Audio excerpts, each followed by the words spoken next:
बात करेंगे शनिवार वाड़ा किला पुणे की। महाराष्ट्र के पुणे शहर में स्थित शनिवार वाड़ा किले को पेशवा वंश के शासकों ने बनवाया था। इस किले की दीवारों में भी बहुत सी कहानियां छुपी हुई है।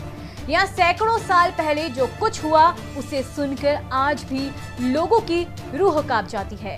यहाँ शाही सिंहासन के उत्तराधिकारी एक राजकुमार की उसके करीबी रिश्तेदारों के आदेश पर हत्या कर दी गई थी, जिसके बाद से ऐसा माना जाता है कि उसकी चीखने की आवाजें आज भी यहाँ सुनाई देती है।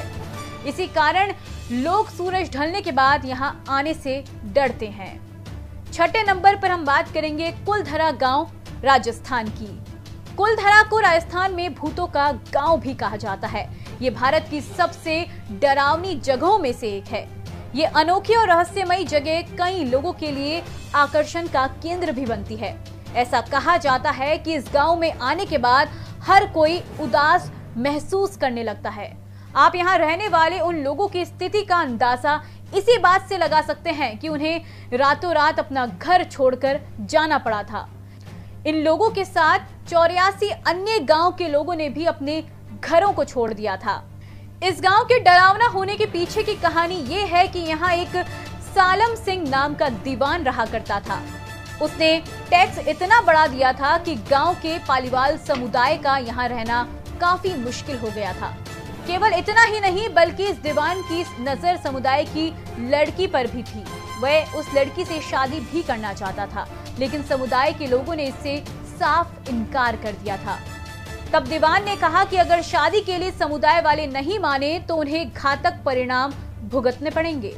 जिसके बाद अपनी गरिमा और सम्मान के लिए 84 गांव के अन्य लोगों के साथ पालीवाल समुदाय ने भी कुलधरा को छोड़ने का फैसला लिया।